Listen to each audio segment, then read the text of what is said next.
And we're live. Woo! Okay, hold on. I can go live, but I can't start recording yet. Off the Cut podcast. I gotta do the Patreon giveaway, get that little thingy up. This file looks so bad.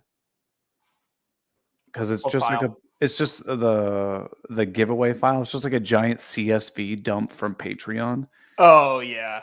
And like half of the fields aren't filled out for half the people. But you know, it is what it is. That's all right. Okay. Hey, Joe's here. Yes, That's exciting. sir. What's up, Joe? Howdy, Joe. Well, should we get this bad boy on the road? Yeah, I think so. Oh, Willow Creek too. What's up? Yo. Howdy. Man, this is a huge turnout tonight. Massive. I know. Just insane. It's going to be tough to compare to last week. I know. Big old turnout. Speaking of, I need my bourbon blade to be fiddling with while we do the show. All right, y'all ready? Good fiddler. Let's get this bad boy going. All right, here we go. Welcome to Off the Cut. Dude, I haven't touched any wood in a long time. I don't care how long it is. Or you're trying to make eye contact with the person. Maybe you're looking at it from the wrong angle. Hell yeah. Hell yeah. I'm glad we got the explicit out of the way early. If I'm going to put money into this, it's going to be great. And I guarantee it. Get it? Welcome to Off the Cut episode 158 for Tuesday, April 1st, 2025. Big day. And, well, before we get into the our mandatory ad reads, it's 158 episodes in, and a lot of people have been asking, how long does this thing go? Well, this might be one of our last episodes, but we'll talk more about that later on. First course of events. You're going to want to head over to camtools.com, not just this week, not just next week, but every single week, because over there, they've got tools for woodworkers by woodworkers. Zach, what does that mean? That means that every single thing that's in their store is either developed by Jonathan and his team and his other content creator friends, or it's stuff they actually use in their own workshops. That sounded too ad-ready. Let me do that again. Or it's stuff they actually use in their own workshops. In their workshops. It's fancy. Well, another cool thing is that a portion of all the proceeds for all their sales, like I said, all a lot, goes directly towards the Katz Moses Woodworkers with Disabilities Fund, which gets tools and resources into the hands of folks who need it most. And you're going to want to go over there, kmtools.com, sign up for their newsletter, because you're going to get 5% off. And Jonathan has a big product launch coming soon. Whoa. We can't talk about it. All I'll say is it has something to do with a massive fleet of Bamboo Labs 3D printers. But that's all we can say. So the other cool thing about kmtools.com is they're giving away a $50 gift card to kmtools.com every single month to one of our patrons. All that you have to do if you want to get entered to win that is go over to patreon.com/offthecutpodcast, and you'll get entered to win that gift card. You'll get the bonus episode. You'll get the after show. You'll get the exclusive episode. You'll get the bonus exclusive episode. Basically an entire another podcast. Yeah. How long was our bonus episode with Keith and Jason last week? It was like an episode. It was like an hour and 15 minutes, I think. I think it was longer than the main show. So there's good content. It almost there. always is, right? Mm-hmm. And then a couple of weeks ago when Keith was on, what was the bonus show? Like was 2 what? hours. 2 hours? Oh, it was ridiculous. I was like listening to an episode of Joe Rogan over there. Sophie was mad at me. She was like, "Why did you do your podcast for so long?" I was like, "Well, the conversation was so good, I just couldn't stop." It was riveting. The main show listening to here is basically a warm up for the real show. So true. So true. But, well, hey, Deric, first off, before we're gonna do the giveaway here.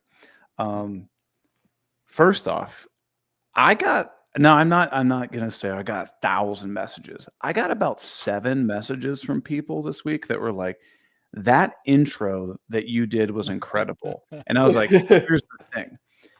Deric gets all of the credit for the audio and video mastering of this thing. If there was a way to give Deric more than 100%, I would do it. I know. That audio intro last week was awesome. Even Keith and Jason thought it was hilarious too. Excellent. I like to hear that. It was good. Hey, And then when you he got added a little- the J-Cats you got a in. little something on your face there. You want to wipe that off? Oh, yep. Thank you. Got it. There you go. There it is. We're back. We are back. Or for the people who are listening to the show and not watching it on YouTube, which you should, we were trying to pull a little April Fool's joke on people. That's right. Deric blurred us all out, so we were just looked like we were invisible ghosts talking, and nobody really They're said anything in the spooky. live chat. Nobody, They noticed. the nobody live fell chat. for it. People knew we were pulling a joke, right? Yeah, Yeah. true. It's hard to pull stuff over on the live stream crew. They're pretty sharp bunch of Yeah. people. Sharp crew. Sure. Well, one thing that we're not. I don't have a segue here. Tell me how many times you want me to refresh the giveaway. Well, I just won because it's April 1st. Okay. You ready for There you this? I am. Brett Meraki. Hell yeah, Brett. Ooh, hey, Brett. Brett, I will get you connected with Jonathan and Mark over there at Cam Tools to fulfill the gift card. Brett Meraki. Gift card. That way you get to speak your notes out loud when you write them. Yeah, Brett, I'll get you connected with Jonathan and his team. They'll get you that $50 gift card to Cam Tools. Send out your Yeah. Put it towards a bourbon blade. bourbon blade. I really like mine. Dude, I still like when I carry mine. It's like a fidget spinner. Swing. It's getting better. The more I use it, the more work. Maybe I'm getting a callus on my finger, but it feels like it's opening a lot smoother and Yeah. cleaner now. Now, do you Work a actually little use- more? It loosens up. Yeah, well, I noticed that you can take like the little screwdriver guy that comes with it and either like Yeah. tighten it or loosen it, and you can really adjust the action of it. 100%. Yeah, it's nice. It's nice. But you cut anything with that thing recently? All the time. I mean, this is my primary box opener. Yeah. Yeah. I feel And my breaking down boxes for recycling too, you know? Ooh, You get a lot of Amazon packages. I can see you got a whole pile of boxes Oh. behind you. buddy, don't get me started. I go into the recycling bin with this bad boy, I flick it open, and I start carving up the boxes so they take up less room in the box. Okay, now tell me if I'm crazy. You can tell me I'm crazy. You ever cut boxes Mhm. and in your head you make like sound effects, and then you're not sure if you said it out loud? Something like, "Oh man, that was a good one." Like, "Oh, that was a good." Yeah, cut." I mean, I basically do running commentary on my life at all times. It's kind of a side effect of being a YouTuber, right? I'm constantly writing like a little VO script I of know. everything I'm doing. And then he did a very purposeful cut right through Oh, the yeah. center of the box and it sliced together apart perfectly. Well, so like I'll like cut a box and I'll be like, and I'm like, wait, did I make that sound out loud or was that just in my Mm. head? That's what I'm talking Mm. about. You know, I do see. that? Oh, see, I I see. got like, I'll be in the shop with headphones on. You can't hear anything going on around you. Let one rip, thinking I'm alone. Then I turn around and there's my wife. Oh yeah, well that Oh, happens yeah. Opposite too. problem there. Because you Yes. can't hear it, so you're assuming no one else can. Yes, exactly. Yeah, that's where the noise canceling headphones tend to get you in trouble. Fail Yeah. you. Yeah. Yeah. But yes, I do make quite a few of my own sound effects at the same time. But when you have something like a bourbon blade, it kind of makes its own sound effects. So I don't know that you Camtools.com. need it. We need like a code, you know, like I know. off the cut from. But we Cam. both know, Eric, Yeah. the use of that code would be very sparse, and then Jonathan might start questioning whether or not he's right to sponsor this podcast. Well, yeah, I mean that's true. That's we are basically like a billboard, right?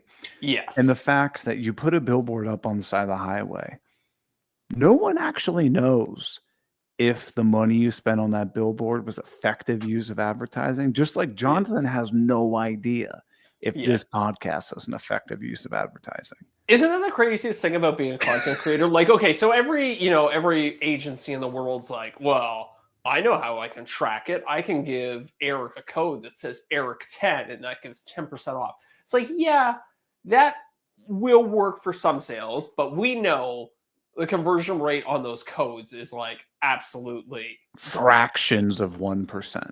Fractions, very small fractions of 1%, right? But that's like saying, like, if you put a special phone number on a billboard and somebody, like, how many people would call that special number? Probably a vanishingly small, very similar thing.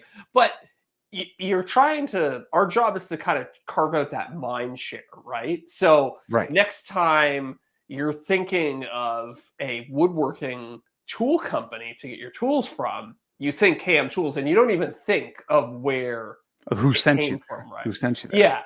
Yeah, we're just like very top level brand awareness people, top of the funnel. So I want to give people a real thing of what that means. Okay, so I have a link for a router bit company, Bits and Bits. You know, they were a sponsor of our show last episode with Shop Sounds. True. I've been working on them for a couple years. Love their stuff. They're great. Is it Bits and Bits or Bits? Because you guys said Bits last time. Bitsbits.com, but I believe the website is Bits. Okay, it's Bits and Bits Company, but it's bitsbits.com. Bitsbits.com. Okay. Yeah. Okay. So hear me out. Over the last year, I've sent 8,866 people to their website through my link. Okay. Of those 8,866 people, would you fashion a guess at what? How many people actually bought something? Probably more than that, but I'm guessing it doesn't crack 100. Yeah, it's under 100. Under 100, yeah. So it's like those people directly clicked on my link, yet such a small fraction of those people actually bought anything. But there's no way to tell if 6 months later they're like, hey, you know, Eric was talking about Bits. Yeah. Maybe I'll go back and check them out. Yeah. Or not even Eric was talking about. Just, I need a router bit. What was that website that specializes in router bits that I heard of somewhere? I don't even know where. Right. Well, I think it was Bits and Bits. And it's like, you don't really get credit for that, but that's like kind of your job is to kind of spread that like very high level awareness.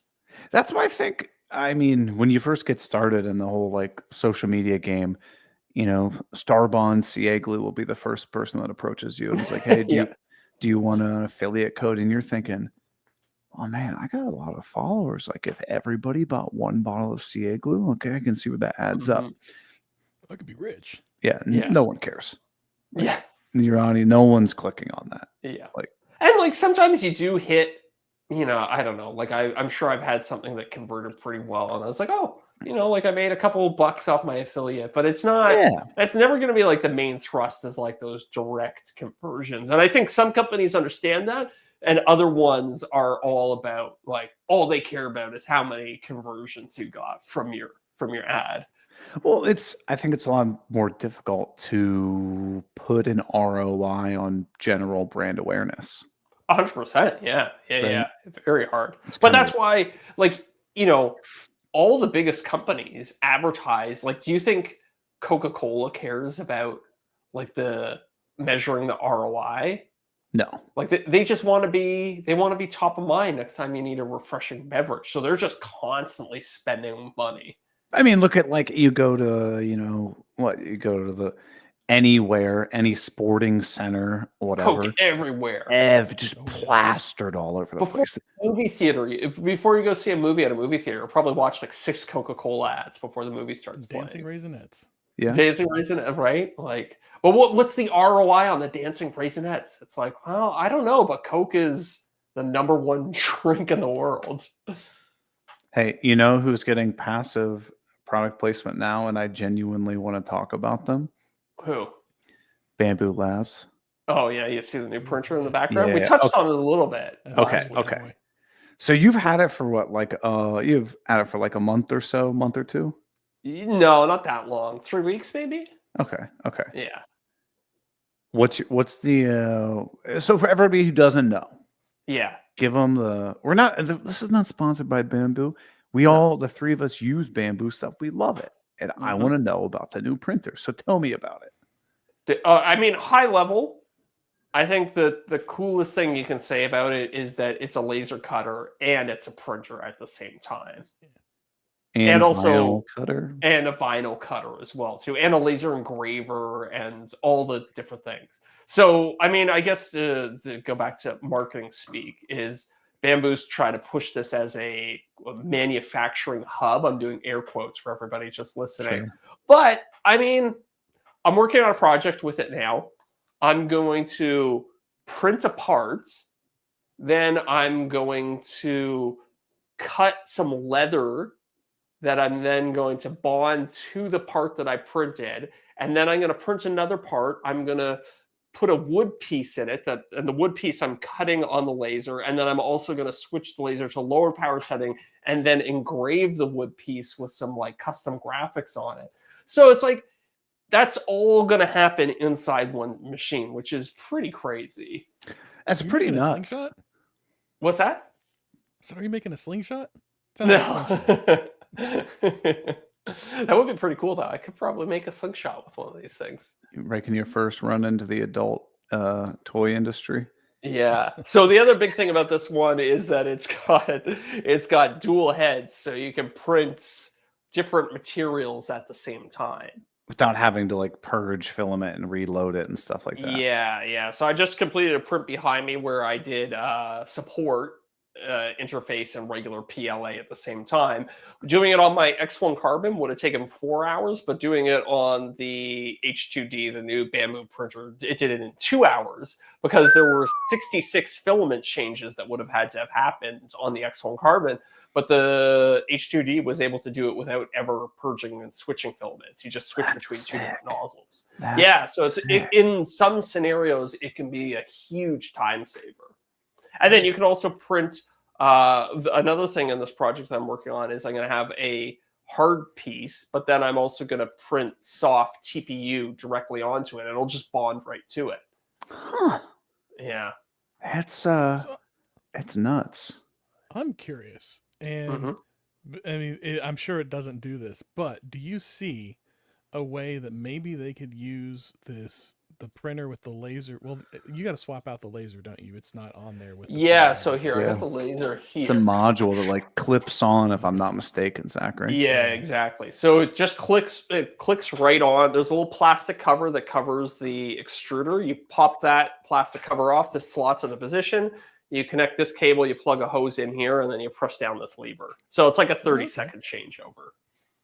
I was thinking like if they're on the same head Yeah. over time, and eventually, like you see like a printer where they've got a laser and an extruder together, and after it extrudes, it uses the laser to smooth over those lines, those layer lines as it goes up.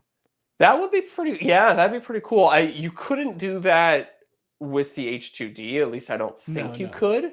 But I definitely see the potential for that. You know, like especially like maybe like a wider laser, you could like smooth over that entire top layer and just really get rid of the layer lines. It's almost like using like an iron to just like melt it or like burn it or smooth it over.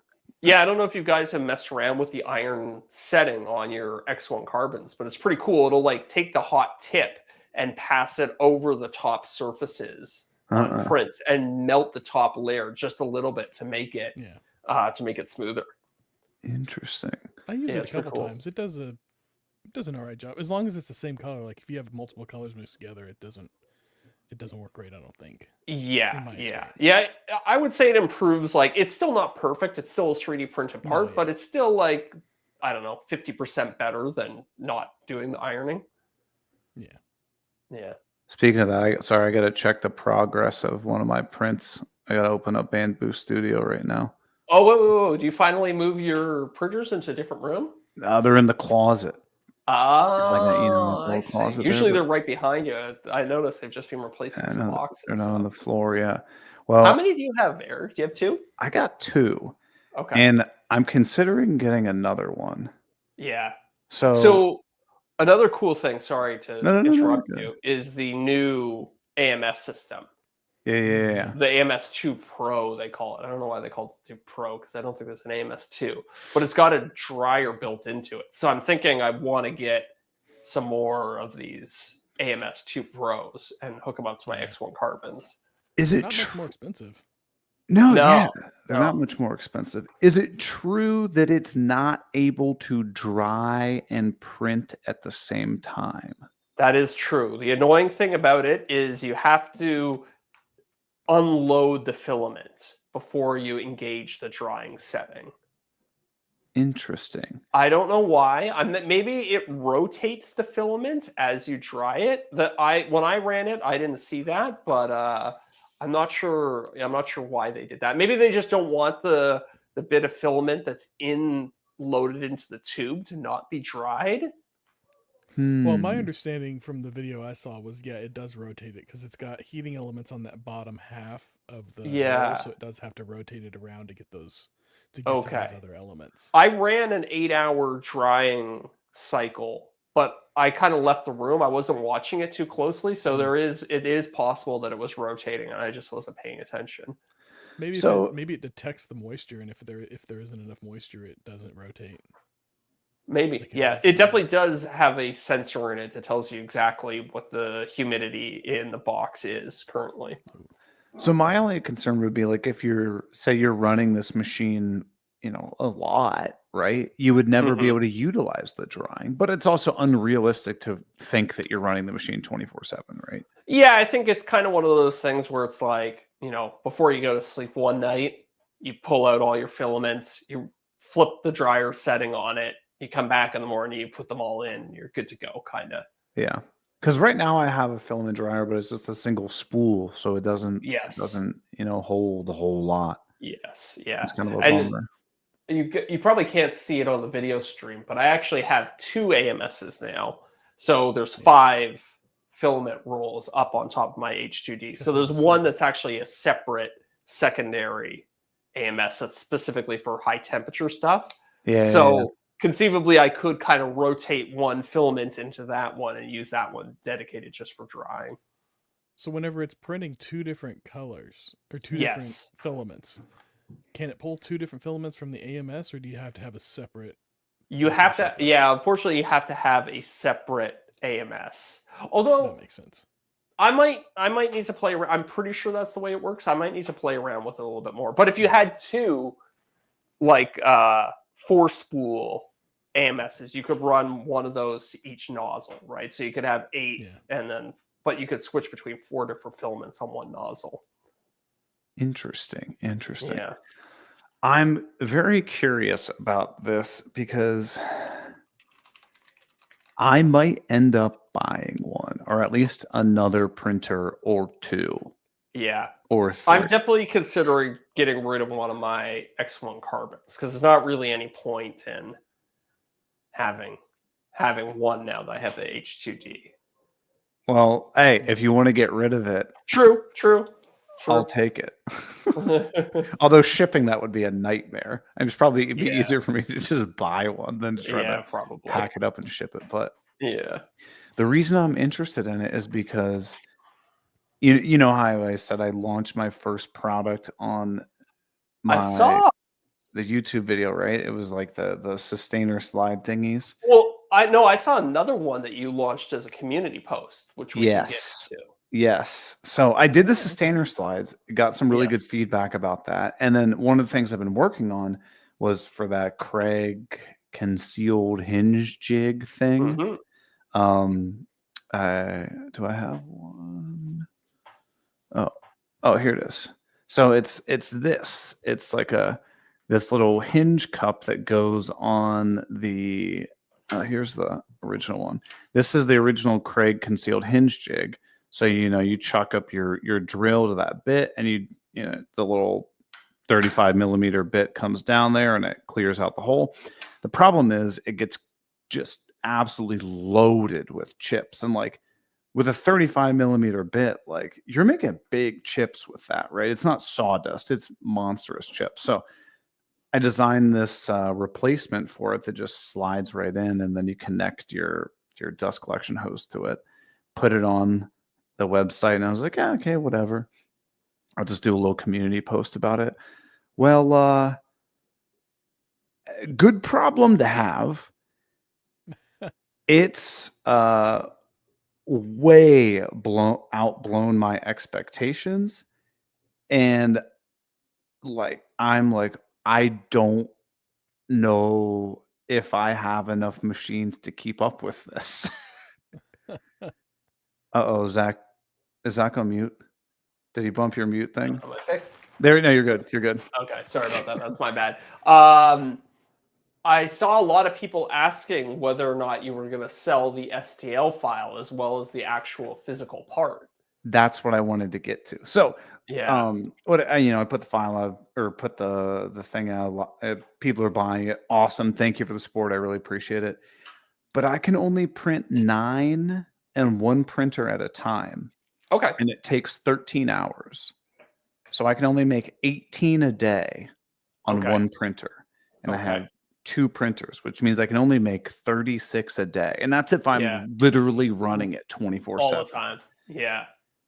And I'm like, I don't think this is enough to keep up with demand. Really? Wow. So I'm like, I might have to get another printer or 2. Yeah.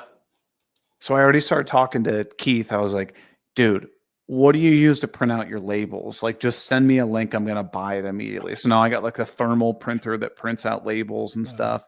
Oh, man. Boxes in bulk on Amazon. They end up only being like 30 cents a piece. Well, that's not so bad. No. Pretty good.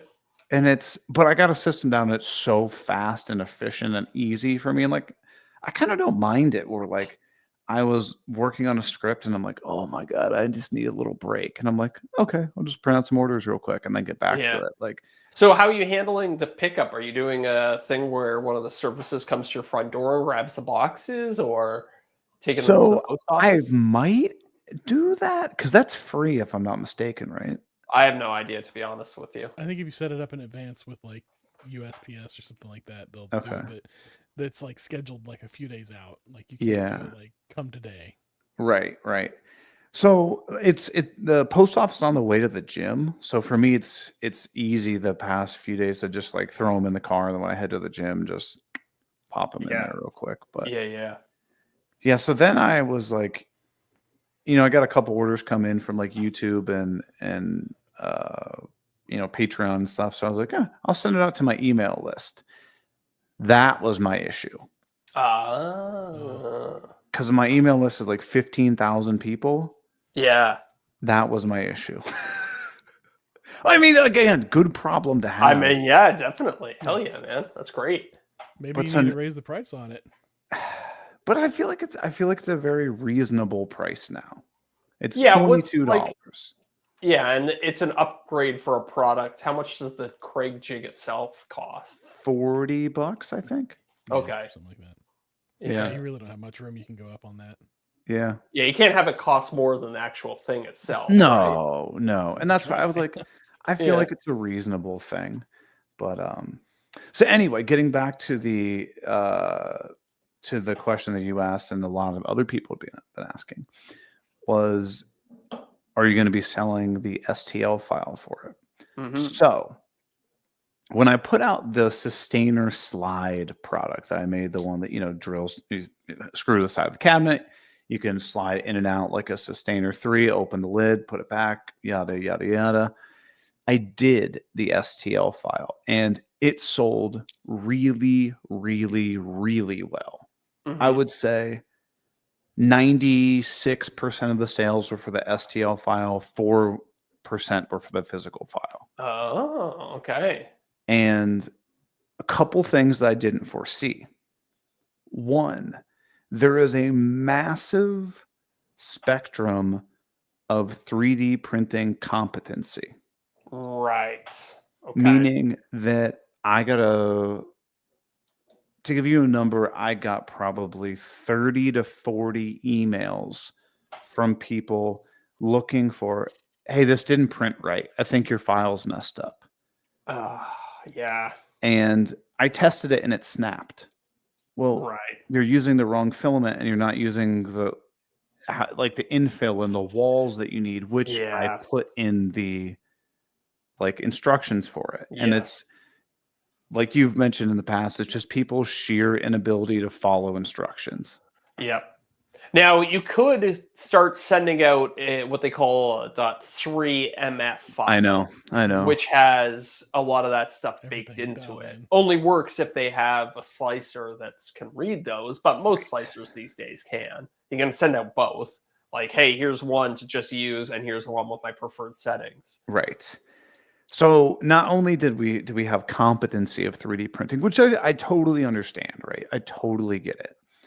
We also have in the product description, it says for the STL file, you have to have a printer that has the capability of printing 11 inches by 2 inches. Mm-hmm. So there were people who reached out that were like, well, I have a Bamboo, but it's like the A mini or whatever that doesn't have a big enough print bed. You can't even print it diagonally. So it wouldn't work. And then I had somebody reach out, say, and I have to say, I appreciate them asking. Not that it stops them, but they said, hey, about your file, it's totally cool if I sell this, right?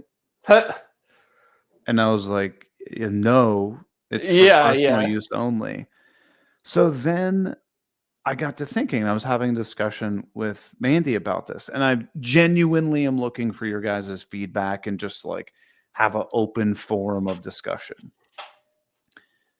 Should I or should I not provide STL files for sale? So if you offer it for sale, you're going to inherently have more sales, right? Because more people are likely to just buy the file because it's obviously cheaper than me printing it out and mailing it to you, right? Mm-hmm. You also are then basically giving somebody the sauce to then be able to print your exact file and distribute it however they want. Yeah. However, at the same time, if somebody really wants to copy my idea, they can. It will just take more effort to know how to have to model it and everything like that. And I genuinely don't know. We were discussing it for a while, and I'm curious to hear your guys' thoughts. I kind of come down on the side of, if somebody is really interested in stealing your idea, they could buy it, measure it, and model it up. That most of the effort there was in the prototyping and the figuring things out. Yes. With a pair of calipers, I could probably recreate that thing in an hour, maybe. Yeah. And obviously it would take a little 95%. fine tuning, but within a day, you could have an exact replica. So I think if somebody really wanted to rip off your idea, it wouldn't be that hard to do. But I mean, I don't know. You are kind of giving them the STL file, which removes that barrier. I know. Makes it easier. And so I truthfully, I'm not even ask, trying to be selfish and bring up the money aspect of it. Do you think you would make more money offering physical and STL, or do you think you would make more money only offering the physical file? Well, but you said by your own data, you said you sold way more of the STL for the drawer slides, right? Oh, yeah. So if you could sell 10x the number of STL files that you have, the physical, wouldn't that be a nice payday for you of the Craig jig part? I think, but are people only buying that? They're like, "Ooh, I want it. Oh, they have the STL file. I'll take it." If the STL file isn't available, are they just going to get the physical version anyway? Yeah. So, I mean, first of all, let's hear it, Deric. You're running a business, so run a business. Don't worry about saving people's feelings or doing a service in any real way, other than providing a service for a fee. That's what you're doing. You're providing a service for a fee. So don't be afraid of that. Yeah. And yeah, like I would say look at your sales, like compare the two, like physical versus that STL file. Yeah. And if that STL file is just like 4, 5, 10x the sales of the physical, then I mean, it seems to be okay. Yeah. How long what's the longevity that you expect from this product anyways? Yeah. I don't know. Yeah.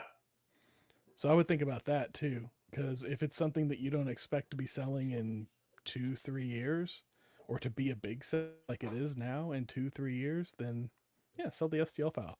Because by the time somebody else gets into the market and starts wedging you out, that product's Yeah. probably going to be, spreading out anyways. Yeah. I feel like there truly isn't a great.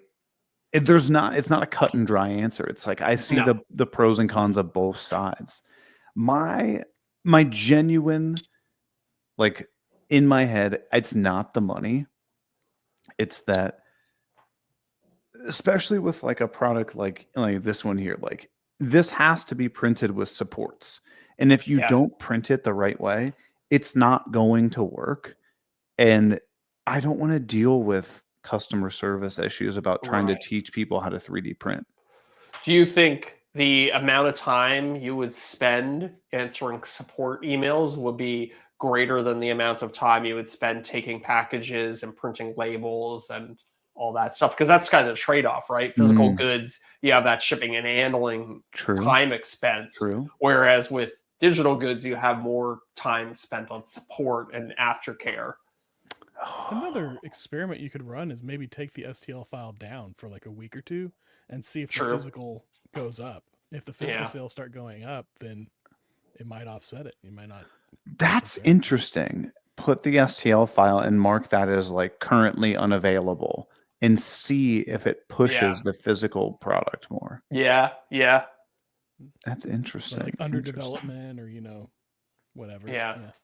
Yeah. Or you could do like a And- like And a as to that pre-order that, list or something for the that- STL. vacuum attachment for the Craig jig there, Yeah. you talk to Jonathan about maybe getting him to take it on for you. It's something I'm definitely considering. Okay. I'm not sure yet. It might be. Never mind. I was gonna say there might be like legal stuff around making an accessory for that's the true. Craig jig, That's but true. I don't know that that's actually the case. But maybe better to fly under the radar for now, at least. Yeah. Yeah, it's just a very interesting problem that I didn't foresee any of this, right? Mm-hmm. Mm-hmm. And I mean, it's exciting though, right? Like you get to kind of ask these questions and yeah, this is one of those things. It's like, this is how you grow in a business. Like if you're unsure and like making, I don't know if you consider this an error, but you're like, oh, this is kind of uncharted territory. It's kind of fun because you're trying something new and growing. Yeah, totally. I mean, and look, I mean, if I were in your shoes, I would sell the STL and I would use this as a data point to inform future product decisions. Because likely this is not going to be the last good you end up selling, right? So I would try and get the data early so that you can make decisions with more information later in your business. Right. I think I like your guys' idea of like removing the STL file for the rails, see if it pushes physical product sales. Yeah. If so, maybe that's what you want to do. And maybe like to reach out to Travis from Shop Nation, because he sells both the STL and the physical version of his. Does he? Because collectors, yeah. I went on his website and he did at one point. Maybe. And I just like clicked on one of them. Okay, like this tool. Get out of here, Travis. You already have my email. If he used to and he doesn't anymore, there might be a reason. Yeah, exactly. Like tool storage solutions, battery hangers. Yeah, I don't see the STL file on any of his stuff. You might be a good person to just have on and talk to it about. Yeah, definitely. About other things. Yeah, you're right. Looks like maybe he doesn't. He did. It used to be like a kit where he would send you the STL file and like the screws and stuff. Yeah, he doesn't do it. Well, I would definitely. Oh wait, no, he does print your own kit. Oh, so he's maybe got it listed as like two separate things. Yeah. I would still reach out, send him a So we- DM and just ask, like, hey man, how'd that go for you? Yeah, we gotta get him on the show. Yeah. I don't know him super duper well. We met him at events plenty of times and chatted with him and Yeah. whatnot. That'd be interesting to reach out. He doesn't make it easy to find it on his website, which might be telling. Because I remember when I was looking, it was just like an option on the checkout page for. It was a variant. Yeah, you look at Yeah. the dust collection thing, and it's just like, do you want 1, 2, or do you want the STL file? Exactly. Oh, It's- there's a good point made in the chat here. Drew selling the covers for track saws. Yeah. I might talk to him as well because he's doing a bunch of 3D printing stuff. and I Yeah, don't think yeah, Drew totally. sells STL files. Is he not? Oh, okay. I didn't know what he sold. Yeah. I think, Yeah. because his whole thing is like the custom logo and stuff on it, right? I think he does. Yeah, he made me a couple of those. I don't know if he sells those or he just gives them out to people or whatever. But Yeah. my biggest thing is like, I want the quality to be there. So like if somebody prints it out differently than I would, like they might have Yeah. a poor experience with the product. Yep. I've had that issue on some of my STL files that I've sold. People left reviews and said, hey, this part didn't fit. And it's like, I don't know what to tell you because when I print it out, it fits perfectly. So, And especially for like this that has to interface with another piece, yeah. I think that's pretty critical. Yeah. Yeah. It's like I have my own quality control. I don't know. And if they're But- using like an inferior PLA filament, like Amazon Basic or something like Yeah. that, and Well, But, see, this is again, PETG. devil's advocate, though, if you want to be your own quality control, you actually have to do the quality control, which means every single one that comes off the printer, you got to test it and make sure that it actually clicks in nicely and everything's still working good. Yeah, I right? actually have done that. Yeah. Yeah. I don't doubt that you have, but that's a time expense, right? Like, Oh, gotta- you're at what absolutely. point does that become like every other, and then like every third, and maybe every 10th that you're testing? Yeah. I mean, very valid. It's Yeah. extremely valid. I don't know. It's a interesting predicament to be in. I guess. Mhm. Like, I don't know, but anywho, if I do end up buying more printers, do you think the H2D is just like, why wouldn't you buy that one? Well, if you're saying you're printing something that needs supports, you're going to be able to. Not only do you have a bigger build plate, but you're going to be able to Yeah, I was gonna say, that's potentially. what you need. You're going to potentially be able to double your throughput because you'll be able to print the support layer without switching nozzles. Yeah. And you'll be able to print more at one time. So instead of having to go up to the printer every 13 hours, you might be able to Exactly. go up to it every 18 hours or something like that. Yeah, exactly. Because, for the most part, once it gets the first layer or two down, Then you can walk away. it should be fine. Yeah. Although I did just have a print that didn't I work did on too. the- I had to just Yeah. cancel one of mine. Yeah. But It does happen every once in a while. hey, in a What's the different longest print vein, you've had? the longest, probably over a day. Oh, easy. Yeah, I've had some like No. 28, 30-hour prints. That's annoying when those ones mess up.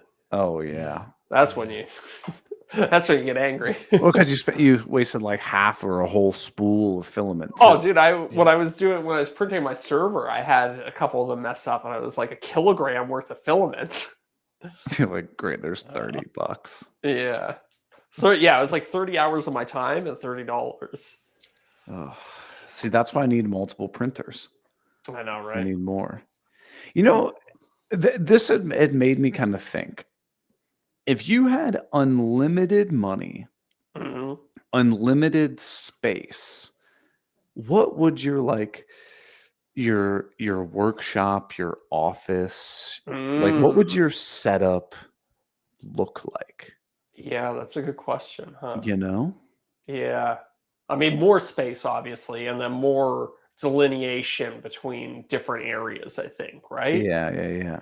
Like you'd have the, kind of 3D printing area. You would have the office editing area.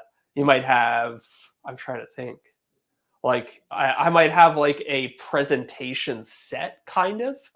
Like a You know, studio, maybe, if you will. yeah, like just like a very simple something, like maybe like me standing behind a desk and I can put stuff that I want to talk about in front. Yeah. And yeah, It has that's a some good nice like question. lighting. So like, okay, Yeah, 3D yeah, printer. exactly. How many 3D printers do you think you'd have?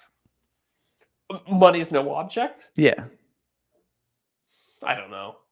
I probably have like a row of like 5 or 10? 5 or 6. Yeah, 5 to 10, something like that. Okay. I would actually the thing Are where I they would all really just humming spend the away all the time?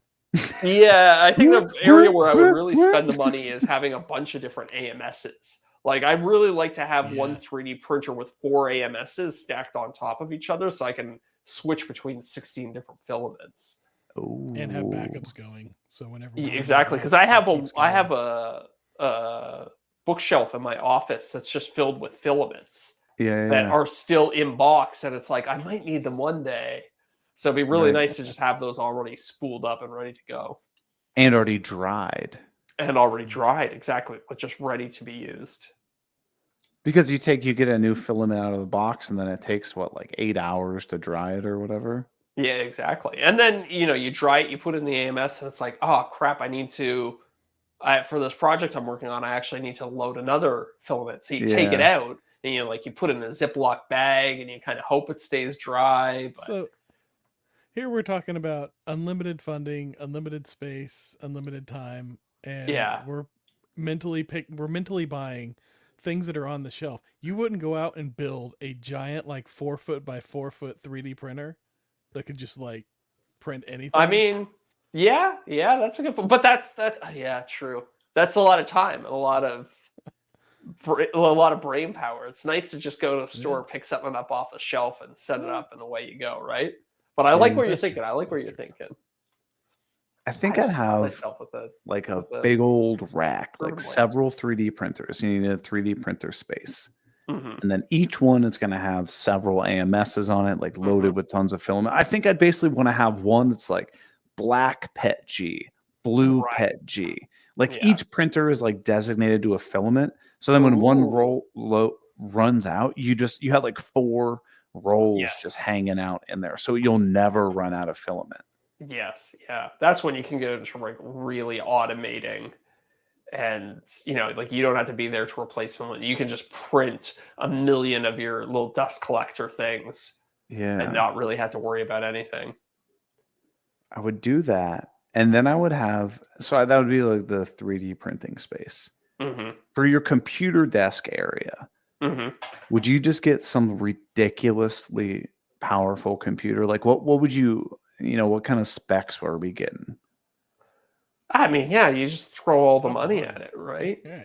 It's funny, like in the computer world, I've thought about this because I could conceivably throw a little bit of money at my computer and like have like a top end machine, but it doesn't really get you anything at a certain point. Like computers are kind of like, as long as you have something that was made in the last 3 or 4 years, it's not really going to be appreciably that better. I mean, even for what we're doing, editing 4K video, like, Yeah. Okay, 100%, a $500 computer, you might struggle a little bit. You could do it, but you might struggle a little bit. $5,000 computer, gonna be much better. Yes. A $15,000 computer compared to a $5,000 computer, It's not that much, dude. It really, I've run the numbers, and it's like you're looking at faster export times, and that's about it. Yeah, like, okay, so a YouTube video, instead of taking 5 or 10 minutes to export, it might take 3 or 4. Yeah, exactly. And so unless you're cranking out like 19 videos a day, Yeah, it probably doesn't matter, right? that's not the bottleneck in my workflow. It's not the export, right? So, I mean, if unlimited money, sure, I might like go. I probably get like top of the line like consumer hardware, but you could get into like really Private server, specialized like 256 dedicated core line. server stuff, but that wouldn't actually be faster for video editing. Yeah. Because then you're just trading off start single. your own channel, your own website. Just put all your stuff on your own website at this point. Yeah. Yeah, I mean, you could like self-host a lot of stuff, but yeah, I don't know that you're really gonna, I don't know, And then get you that just much more. barrage ads like crazy on YouTube. Yeah, yeah. It just there's diminishing returns with like all this Dream Stop stuff For or sure. Dream For Shop sure. stuff. Yeah. Yeah, I think even if I had unlimited money, my dream workshop would still probably end up being smaller than like Katz Moses's workshop. I Yeah. wouldn't actually want to go that big. It would actually be relatively modest at the end of the day. It would be nice, but it wouldn't be so much that I just spent more time maintaining and like fixing things up and looking for things. I I think. always thought it'd be Go ahead, Deric. really cool to get one of those to if you could get one of those old churches that's just like a single room with the windows all down both sides. Oh I was, yeah. I was Turn trying that to into a convince wood Sophie shop. of this. I saw a church listed for sale for it was like $700,000 or Oh. something like that. I was like, And that's we cheap could- for Canadian prices.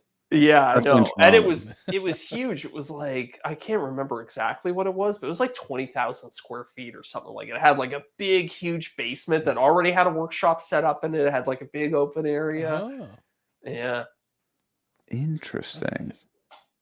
Huh. yeah. Would it have enough power? I'm assuming you have enough power. It's a commercial building. It's a Right? commercial space. Yeah, probably be That'd be- fine. That'd be so sick. It was about But- 2 hours away, so it was a little bit of a drive. But I think if I had unlimited money, it wouldn't be about me acquiring more tools. Like I wouldn't be like, okay, I need 9 table saws. no, exactly. But you would have the best table saw, right? Yeah, I might have 2. Oh, you'd have to have Yeah. at least a couple. For But you got one different with the things. You'd dado have, stack one on set it. up with the dado, yeah. Yeah. Oh, yeah. one with a plywood blade, one with a ripping blade. Okay, so give me 3. I want a dado stack saw, Yeah. a plywood blade saw, and a ripping blade saw. Mhm. Would you get multiple miter saws? I would have a metal miter saw and a wood miter saw. Oh, yeah. Definitely some Well, yeah, CNCs. maybe you want like a rough timber miter saw too. Okay, all right. Yeah. So yeah, I don't the know, if rough. you get a You got sliding table saw, do you still need a miter saw? Yeah, I think so. Mm, I don't know. Oh yeah, give me a sliding table saw too. That way I don't have to use Yeah. my track saw. Yeah. I But would have a big fuck off. There's the explicit. I would have a big Uh-oh. fuck off planer. Like a Oh, 48-inch wide yeah. planer. I could just put entire tabletops through it in one shot. Those things are like $100,000 to I buy. know, but totally worth it. And same thing, drum sander, 48-inch drum sander. Yes. Yeah. Yeah. I would just, one would feed into the other. It would come out of the planer and it would just go right into the drum sander. And then maybe it would feed into a spray booth on the other side. Oh, Would you wait. need a second planer? Because if you got the 48-inch planer, how do you stand it up and get the other end of that square Good to point. the top that you Good just point. planed? I would, yes. Then I would have a second planer that was inverted. Okay. Now hear me out. This is this has got to be like 16 feet long workspace, right? Mhm. You have a jointer that the outfeed bed on the jointer, as soon as it comes off the jointer, it's at the perfect level to go into your 48-inch wide Perfect. planer. So you slide this son of a bitch down Yeah. the line, and it's boom, you got pre-milled lumber. So I like it. That It would be nice. table saw. Well, I guess what would the order of operations be? Would it be table saw into the jointer, into the planer, into the drum sander? I don't know. Into another table saw? Maybe into another table install saw. before to break it down or something. Yeah, true. I saw this. So we've recently been watching that How It's Made show. Mhm, Great show. pre-bedtime because it doesn't take any concentration, right? 100%. Yeah. They did an episode about shuffleboard, making shuffleboard tables, right? Oh, okay. What goes into shuffleboard table? You should have seen the glue up laminations for these like 3-inch thick yeah. slabs. Yeah. They're basically putting boards, instead of like flat, like, I don't know, perpendicular, and then using this router bit that like puts 3 grooves on one side and 3 tongues on the other. And then they slide these wood panels through this like a roller of glue, and they just slap all of these bad boys together, and all the router tongue and grooves like basically just lock into one another. And so you Crazy. get this like 18-foot long, 4-inch thick slab of like hard maple that's got to weigh hundreds of pounds, right? Yeah. But the glue up is like effortless, and they put it in this like massive oven so it cures the glue like incredibly fast. Like it's nuts to see like something of that scale. Ooh, that's a good. Suman, are you there in the live chat? Suman, I would love to see one of your scientific breakdowns on glue joints if you put them in an oven. Can you put a glue Ooh. joint in an oven to speed it up? Oh, Freezer? no, Or freezer slow it down? Sure. Well, we know the freezer works for epoxy because I know, Blake right? Yeah. from Yeah. DM Sculptures does that. He puts his stuff in a Yeah. freezer. Yeah. Takes like a month to cure, right? Something like that. Yeah. Yeah. Because he was casting stuff that was like 2 feet thick. Right. And they say not to do more than like an inch and a half. Yeah, he's like, I'll do 2 feet, put it in the freezer. But it's funny that we all answered like going scale, right? Like getting Yeah. things bigger, more efficient. I think Joe once touched on something saw. that we missed. What did John Okay, say? go. Employees. Hire a bunch Employees, of yeah. employees to Yeah. handle all the tedious stuff. Yeah, I'd have a cameraman for sure. Oh Yeah. God, that would really be make my incredible. life a lot smoother. I don't know what else. Yeah, I would have employee wise though. Somebody do just Cleanup sanding, guy. somebody do just finishing. Sanding, yeah. But that's like, yeah, that's only occasional though. That's the thing. I mean, I guess if money's not an option, you just have a guy who sits on his ass 30 days a week, Have a- and then have a on the butler. first of the month, yeah. It would I be remember- nice to have somebody like sweep up because you're working on projects and you're 3D printing, you get little bits and bobs of stuff on the ground, you're cutting stuff in the workshop, you're gonna get dust everywhere. And it's like, Dude, it'd be I'm nice telling to you, just have- Roomba. I know. Have you ever used that? Like Makita No, like, I would love to try it woodshop sometime. Roomba? I would love to try it. It takes 2 of their batteries, like 2 of their big batteries. It's kind of crazy. How much do you think that thing is? Oh, I looked it up once. It's expensive. It's like $1,000, I It's think. I was gonna say 1,500 probably. $1,500. 1,577. 1,700 Canadian. Oh, and that's the bare tool. That's Does no it include the batteries. batteries? No. That's the bare tool. $1,850 if you want it with 2 batteries. It's big too, but I guess it makes sense if it's for a workshop. It's got to have a big dustbin in it. Does it not dock and charge itself then, like most other No. I vacuum don't cleaners? So think you have to so. swap out the batteries on it. That'd be annoying. Yeah, that is kind of dumb. Yeah. Look, if you're in the market for one of these bad boys, I would say just get like 3 Roombas for that price. And the technology is gonna be lackluster on it compared to a Roomba. Like the Roomba's like now, like they mop, they map your entire house, they detect if there's USB cables and they navigate around them. They're crazy. Okay, I gotta say this. Not Oh. sponsored. Wait, there's an upgraded one that's even more money. There's a HEPA rated one. $3,200. Wow. Yeah. It's got That one 3 might have- 1-star reviews. Well, I mean, I guess if you're paying that much money, you're going to be pretty particular. That one might have internal. Nope, still has external batteries. God damn. All right, I gotta say this. I am not sponsored. Never have been. I know Zach has, but the Eufy or Yuffie, whatever the hell it is. Yeah. The lawnmower one. Okay, no, I don't. Ooh, Not the lawnmower. lawnmower. I got one of those vacuum mop dealios for the house. Okay. Dude, the best thing ever. Had the Roomba version, and that thing got stuck and lost all the damn time. The Eufy one, flawless. Dude, it mops, it vacuums, it cleans its mop, dries its mop. And it was like $400 on Black Friday sale. Dude, It's the Eufy, incredible. I I know I'm biased because they sponsored some videos for me in the past. The Eufy ones will do the things that the $2,000 and $2,500 Roombas do at a quarter of that price. And better. And better, yeah. Wow. I had I like a think that's- base entry level Roomba because it was like $500 and that was Sure. all I wanted to spend. And then I got like the top end UV one that's a very similar price, and the amount of features that it has compared to the base Roomba is just Right. ridiculous. Yeah. So good. Yeah. Speaking of somebody who has multiple pets now, complete game changer. It's How really. often do you change the bag on your little base station thing? I've never changed it.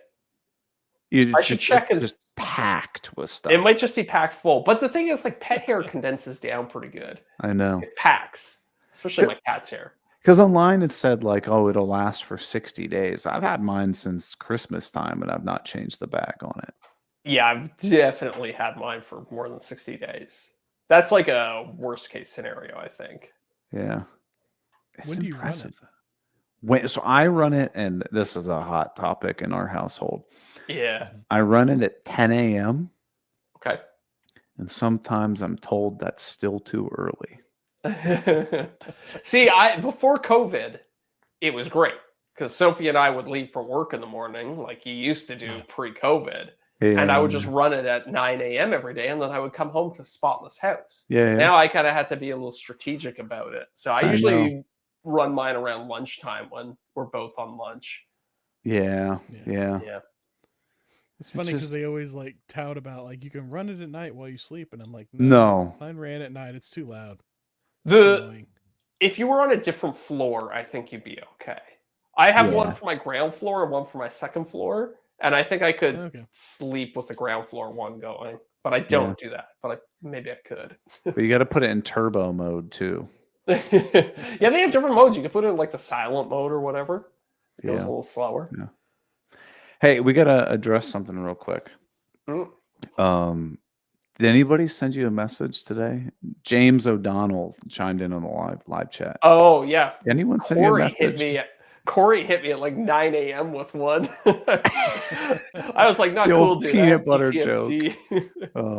So for folks that don't know, this had to have been like 3 years ago, right? Yes.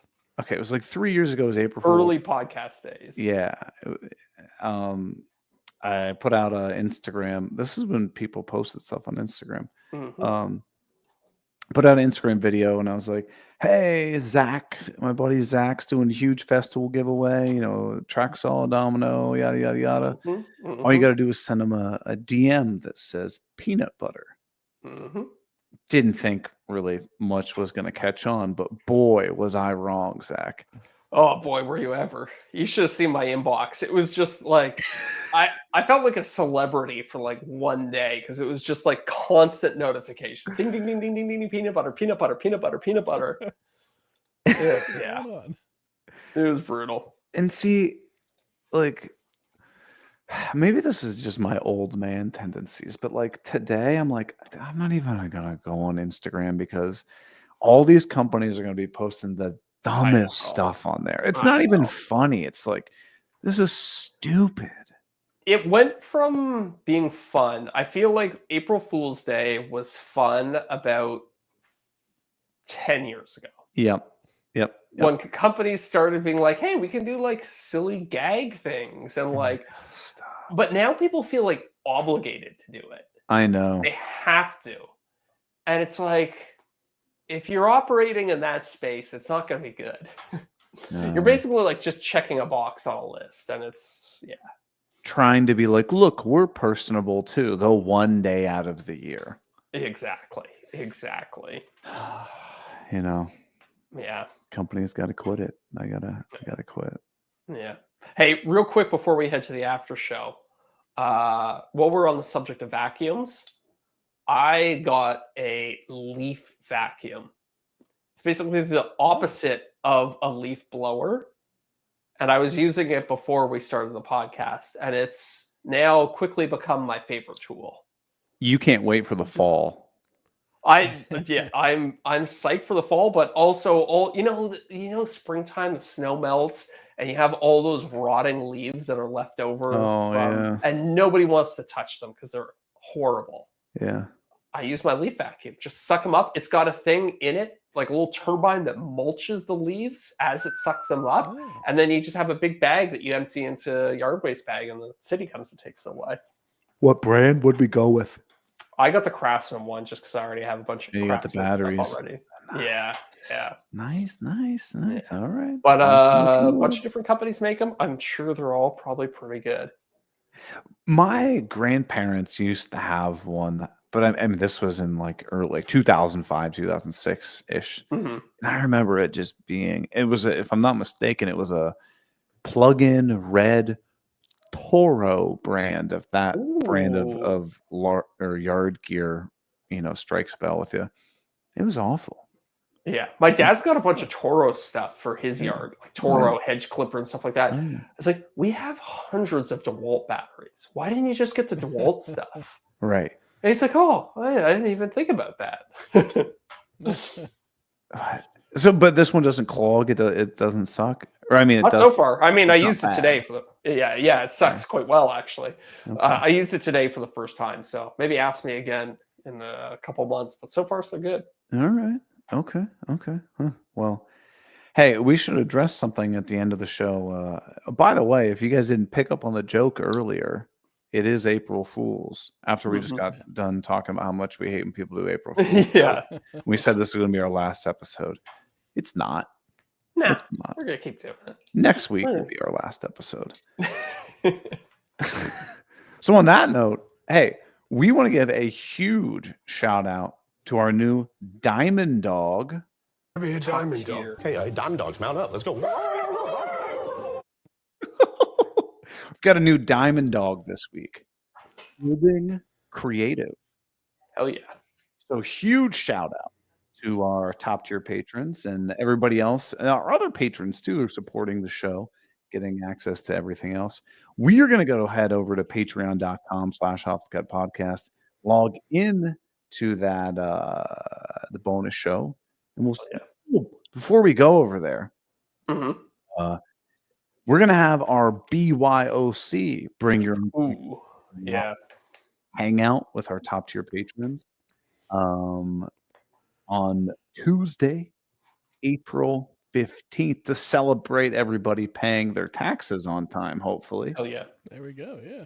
We're going to hang out with our top tier patrons. So if you want to unlock that live hangout that we do every single month, just go over to patreon.com/offcutpodcast. Sign up to be a Diamond Dog top tier, and you get to hang out with us and everybody else and talk about whatever you want. Guess we're going to have a new member joining us. It's gonna be fun. Yeah, we already have one hot topic that we're going to be talking about, and I just say it's called bad courses that we've wasted our money on. Ooh, I'm excited. You did a lot of research. Yeah, so I'm excited for you to throw somebody under the bus. Yeah, well, if you want to get access to this spicy stuff, you can only get it on the on Patreon. So we're gonna head over there. We'll see you dogs next week.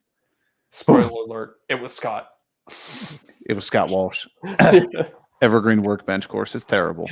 I want to give a huge shout out to our returning top tier patrons: Corey Duvall at Woodcrafts and Honey, Josh at Sawdust Bills, Joe Welsh at Delaware Valley Workshop, Goblin Spanker. You can't say that anymore. Zach, to be honest with you, I don't even know if I followed you. Bingo bango, you're done. You should stop.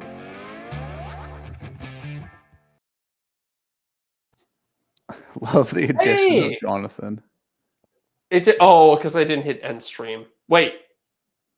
Yeah, I had to hit end stream. I was excited because it didn't kick us all off. out. Yeah. I do love the addition of Jonathan. That was a nice little It will. touch. Hell It yeah. will. I All went right, back last on that stream. episode and I was looking for where he would say like his catchphrase. What was it like?